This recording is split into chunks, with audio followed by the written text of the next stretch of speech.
Walk down the cleaning aisle of any hardware store, and you will find them. Small branded tubs of white crystals, $12, $15, $18 each.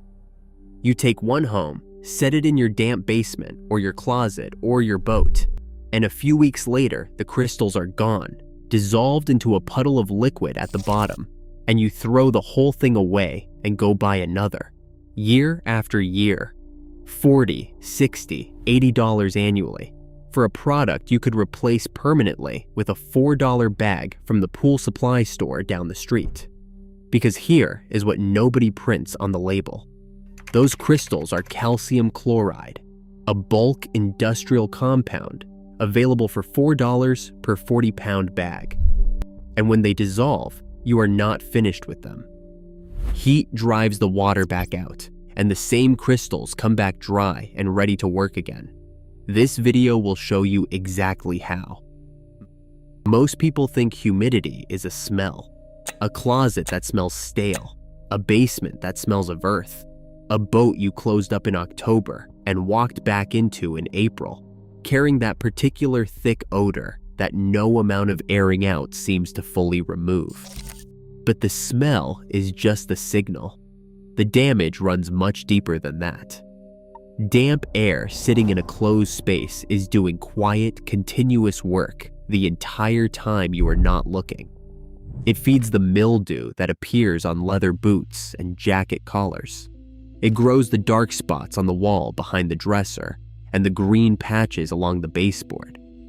It rusts the tools in the shed, the springs in stored furniture, the metal fittings on equipment you packed away carefully and expected to find in good condition. It softens cardboard boxes, rots the paper in stored documents and books, and works its way into wood, darkening it, warping it, weakening the joints over time. And it does all of this silently, in the dark, while the door is closed. The threshold that matters is 60% relative humidity. Above that number, mold can establish itself on a surface within 24 to 48 hours, not weeks, not months, days. And once it has established, scrubbing the visible growth off a wall or a piece of leather does not solve the underlying condition. The air remains saturated. The mold returns. The only real solution is to remove the water from the air itself. Powered dehumidifiers do this effectively. For a basement dealing with active water intrusion or post-flood recovery, a compressor-driven machine is the right tool, and it is worth saying so clearly. But for the everyday damp that accumulates in enclosed, still air spaces, a powered machine is expensive to buy, costs money to run, and is considerably more than the problem requires. There is a simple solution. It costs $4, consumes no electricity, and the chemistry behind why it works is worth understanding before you build it. The compound you want is called calcium chloride. You have almost certainly encountered it before without knowing it. It is the same material spread on icy roads in winter to accelerate melting, and the same compound food manufacturers use to keep pickled vegetables firm. It is not exotic, not difficult to source, and not expensive. Any pool supply store, hardware store, or farm supply will carry it in bulk bags for approximately $4. When you buy it, get the pellet or flake form, not the powder. The powder dissolves too quickly to be useful here. What makes calcium chloride remarkable for this application is a property chemists call hygroscopic behavior. In plain terms, it does not simply absorb moisture that comes into direct contact with it.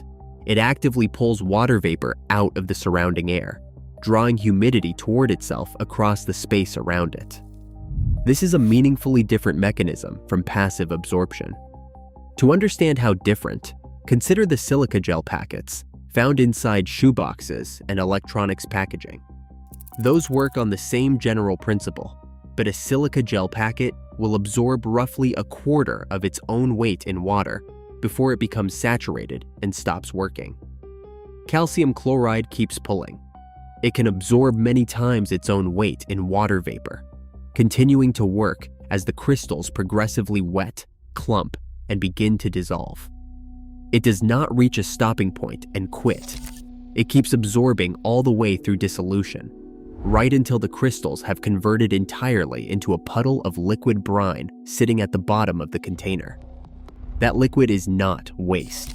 It is not a sign that the compound has been used up or chemically altered. It is simply calcium chloride that is now full of water.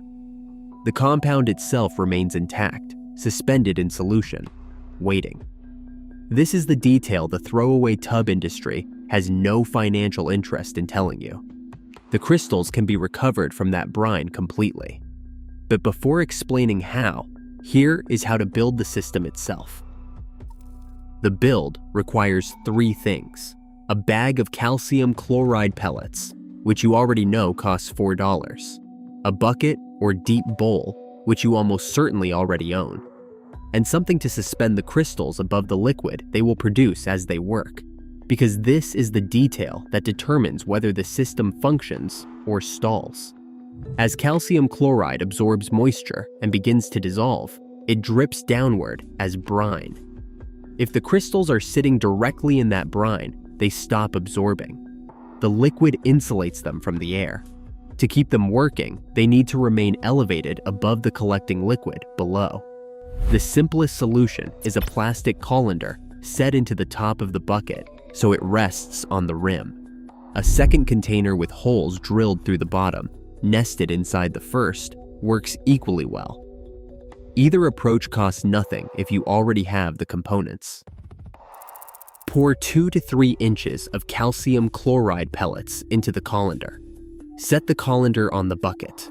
Place the entire unit in whichever enclosed space you are trying to dry and leave it. Placement matters.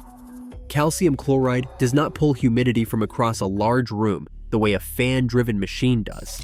It works on the air within roughly 3 to 5 feet of the unit. For a closet or a small sealed room, 1 unit is sufficient. For a larger basement, place 2 or 3 units spaced along the walls.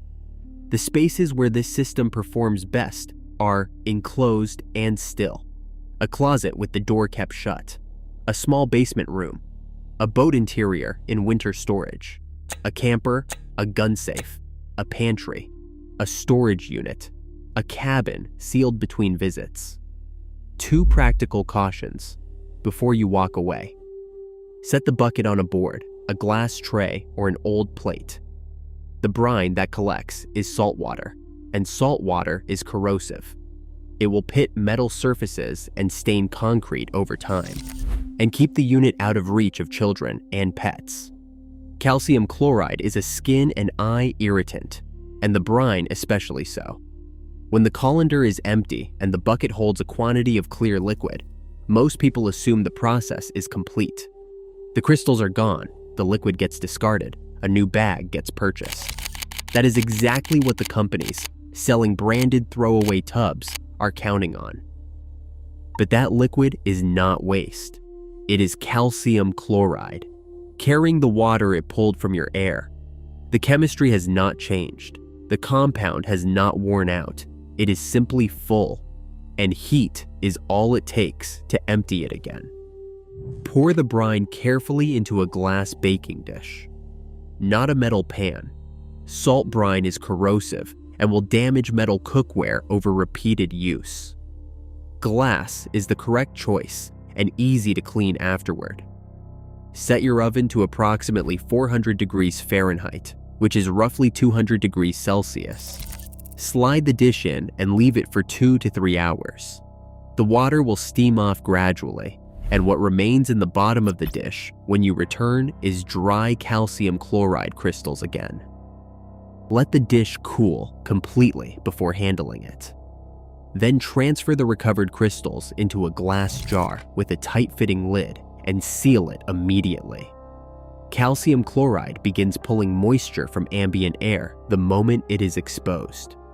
Left open on the counter, it will start absorbing your kitchen air before you have finished cleaning up. 3 things to keep in mind during this step: open a window or run the kitchen exhaust fan while the oven is running. The steam leaving the dish is the humidity you removed from your storage space, and releasing it into your kitchen simply moves the problem. Use glass, not metal, every time. And do not raise the oven temperature above 400 degrees, trying to accelerate the process. Higher temperatures begin to alter the compound's chemical structure, and the recovered crystals will perform less effectively in subsequent cycles. Each regeneration cycle returns the crystals slightly less complete than the previous one. Small losses accumulate, but a single $4 bag, cycled correctly, will perform reliably for many months, often longer than a year. Before you build this system, it is worth being precise about what it can and cannot do, because a tool used outside its limits will disappoint even when it is working exactly as designed.